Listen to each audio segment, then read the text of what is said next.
جو ساری زندگی نافرمانی کر کے اس کو منانے کا خیال آیا، جوانی میں تو بہت اعلیٰ چیز ہے، ساری زندگی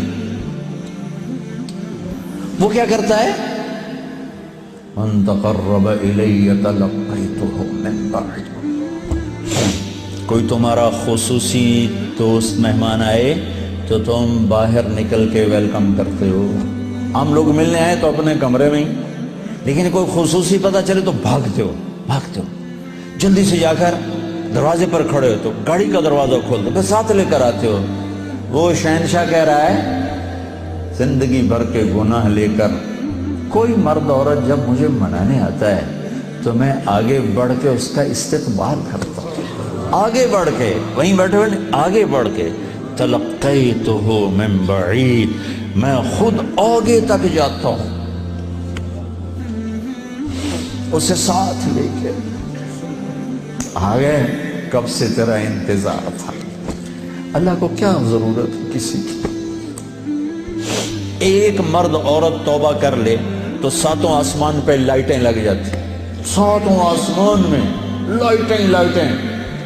وہ کہتے ہیں یہ کیا چکر ہے؟ تو اللہ کی طرف سے اعلان ہوتا ہے ایک اللہ کے بندی نے توبہ کی ہے، اس کی خوشی میں یہ سب روشنیاں۔ اب شادیوں میں نہیں لائٹیں لگاتے، تو میرا اللہ اتنا خوش ہوتا ہے کہ ساتوں آسمان پہ روشنیاں۔ من تقرب الی تلقیتہ من بعید، جو مجھے راضی کرنے کے لیے، توبہ کرنے کے لیے آتا ہے، میں آگے بڑھ کے اس کا استقبال کرتا ہوں۔ ومن اعرض عنی، اور جو نہیں آتا اس کے ساتھ کیا کرتا ہوں؟ نادیتہ عن قریب، اس کے پاس میں خود چلا جاتا ہوں، آجا مجھے منا لے، آجا مجھے منا لے۔ اولک ربنا غیر، کوئی میرے جیسا اور رب ہے؟ کوئی میرے جیسا اور رب ہے؟ یہ ساری باتوں کے بعد اب اس آیت پہ غور کرو، جو میرا اللہ گلہ کر رہا ہے، ما قدر اللہ حق قدرہ، میرے بندو تم نے میری قدر نہیں کی۔ بھائی بہنوں، اپنے اللہ سے صلح کرو۔ یا ایھا الانسان ما غرک بربک الکریم الذی خلقک فسواک فعدلک فی ای صورت ما شاء رکبک۔ انسان، کیا ان الفاظ میں کیا پیار ہے، کیا شہد ٹپکتا ہوا ہے۔ چھتے سے شہد ٹپکتا ہے، اللہ کی قسم، یا ایھا الانسان، صرف اس ایک بول میں ساری دنیا کا شہد بھروں، اس سے بھی اس میں مٹھاس زیادہ ہے۔ اور پھر یہاں یا ابن آدم یا ایھا الانسان، خطاب ایمان والوں سے نہیں ہے، تقوی والوں سے نہیں ہے، اے انسان، انسان، انسان۔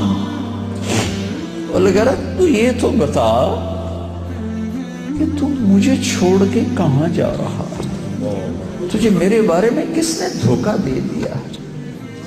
اولاد ماں باپ سے بدگمان ہو جائے تو ماں باپ پہ کیا گزرتا؟ میں نے ایک منظر دیکھا ہے، میں موت تک نہیں بھول سکتا۔ ایک بیٹا باپ سے کہہ رہا تھا تو آج تک میرے واسطے کی بنایا ہے؟ بیٹا باپ سے کہہ رہا تھا، میں دیکھ رہا تھا باپ بیٹے کے ایکسپریشن، بیٹے کے چہرے پر غضب، غصہ، تو آج تک میرے واسطے کی کیتا ہے، تو آج تک میرے واسطے کی بنایا ہے۔ ہوئے ہوئے ہوئے ہوئے ہوئے، میں اب رو رہا ہوں، 40 سال پرانی بات، کہ جو اس باپ کے چہرے پر جو ایک غم تھا، ایک رنج تھا، کہ میرے ہتھاں دا بال اج مینوں آدا تو میرے واسطے کی بنایا ہے؟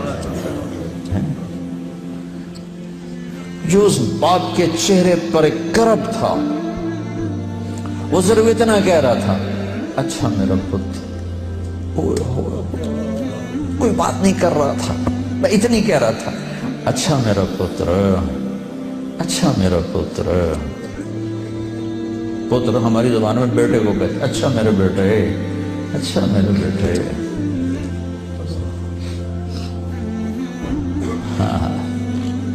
یہ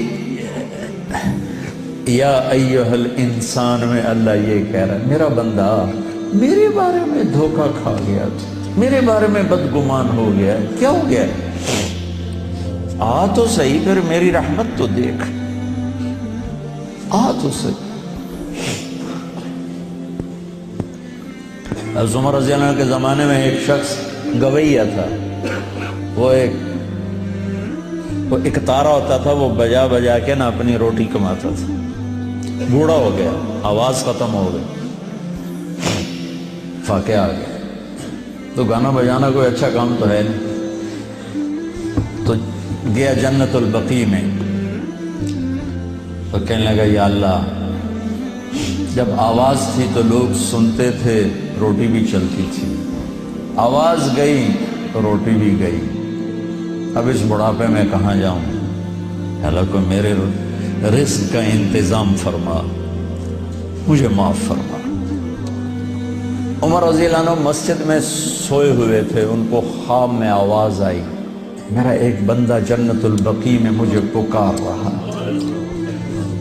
کس کو آواز آئی؟ عمر۔ کس کے بارے میں؟ گانے والا۔ عمر رضی اللہ عنہ ننگے پاؤں دوڑے، ننگے سر، پتہ نہیں کون ابدال بیٹھا ہے وہاں پکارنے والا، جو دوڑے ہوئے اندر آئے تو قدموں کی آہٹ، تو وہ گویے کی نظر پڑی، عمر آ رہے اور دو ننگے سر ننگے پاؤں، نے کہا ابھی آج میری خیر نہیں۔ وہ اٹھ کے دوڑنے لگا تو اس نے کہا ٹھہرو ٹھہرو ٹھہرو ٹھہرو، میں خود نہیں آیا ہوں، مجھے بھیجا گیا ہے۔ کہ کس نے بھیجا ہے؟ کہ جس سے پکار رہے ہو اسی نے۔ وہ بوڑھا بیٹھ گیا، کہنے لگا واہ میرے رب، ساری زندگی تیری نافرمانی کی، آج تجھے پکارا تو اپنے پیٹ کی خاطر پکارا، اور تو نے اتنا بڑا میرا اعزاز، اتنی بڑی مجھے عزت دی، اے اللہ مجھے معاف کر۔ اس کی چیخ نکلی اور مر گئی۔ عمر رضی اللہ تعالیٰ نے خود اس کا جنازہ پڑھا ہے۔